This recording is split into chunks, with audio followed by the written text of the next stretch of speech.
Coming to you from the press box here at Nationals Park, I'm Kevin McAlpin with 680 The Fan and the Atlanta Braves Radio Network, getting you set for game number 3. It's the finale of this weekend series between the Braves and the Nationals. Final time these two teams will hook up here in the regular season here in 2019. Also the finale of this 7-game road trip. Braves will head home tonight and they'll have tomorrow off before the Phillies come to town for the final time here in 2019. Braves with a 10-1 win last night here in Nationals Park. 93-57 is the record entering play here today. The lead in the East rises to 10.5, while the Braves' magic number to clinch the National League East fell to 4 last night. So again, the earliest the Braves could pop the bottles would be Tuesday night back in Atlanta against the Phillies at SunTrust Park. Meanwhile, the Nationals, they fall to 81-66. Still the top wild card spot, but things are getting a lot tighter in those wild card standings. Should be interesting to follow here as we head down the stretch the final 2 weeks of the season. Final meeting, as I mentioned, between the Braves and the Nationals. Atlanta has won 11 of the first 18 meetings head-to-head here, and of course,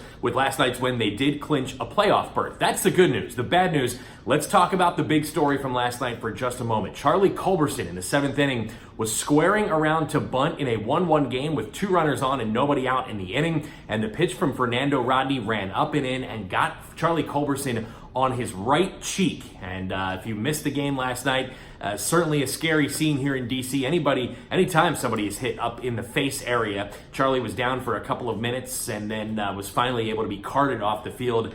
Kudos to the fans here in DC. They gave him a nice standing ovation as he was taken off the field. But the fireworks started shortly thereafter as Dave Martinez, Nationals manager, asked for an appeal to first base umpire Bill Welke, thinking that Charlie Culberson had gone around. And Bill Welke said that he did. Brian Snitker lost his mind.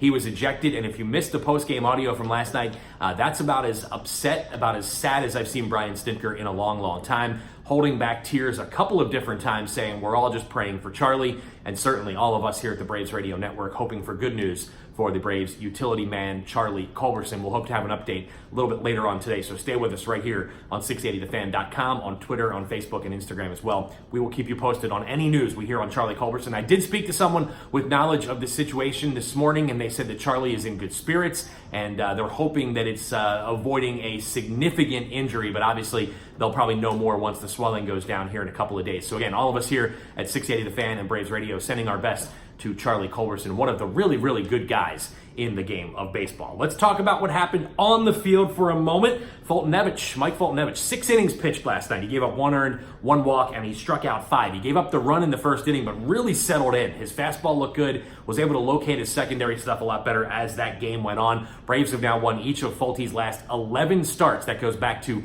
the second week of June. So Folty continuing to pitch well down the stretch here for the Braves. How about Nick Markakis, a 4-for-5 night? He has 6 hits in his first 9 ABs since returning from the injured list. So anybody out there who had any doubts about Nick missing that much time, he has answered those questions rather quickly. Second straight multi-hit game since he returned from the injured list. Braves are looking to break out the brooms and sweep the Nationals out of their own ballpark here this afternoon at 1:35 p.m. Eastern, and they'll give the ball to Max Fried here today, the 25-year-old lefty, 16-5, a 4.02 ERA on the season. He did face the Nationals back on September the 5th. That was at SunTrust Park. He worked 7 innings, allowed 1 hit, walked none, and struck out 9. One of the best performances all season that we have seen from Max Fried came against the Nationals a couple of weeks ago.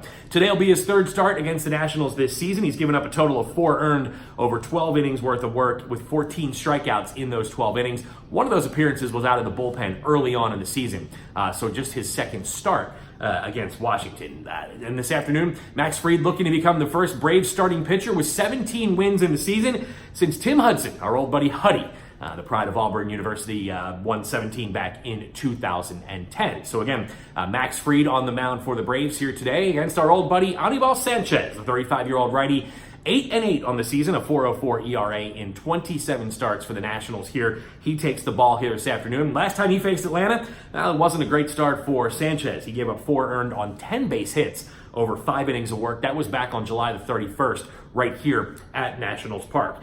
In 4 starts against the Braves here in 2019, Sanchez 2-0 with a 4.50 ERA. And again, this will be his 5th start against his former teammates here this afternoon. So again, Stay with us right here on 680 The Fan, on air, online, on our social media outlets. I know a lot of you are wanting an update on Charlie Culberson, sending your well wishes. Believe me, he hears and he sees and he knows how much Braves fans have been supporting him here, and of course his teammates as well. It was a somber mood in that clubhouse even after a 10-1 victory for the Braves last night. Again, they have clinched a playoff berth, but again, still a couple of games to win here between now and popping bottles as division champs for back-to-back seasons. So again, Braves and Nationals, Fried and Sanchez, 1:35 p.m. Eastern, right here on 680 The Fan and the Atlanta Braves Radio Network.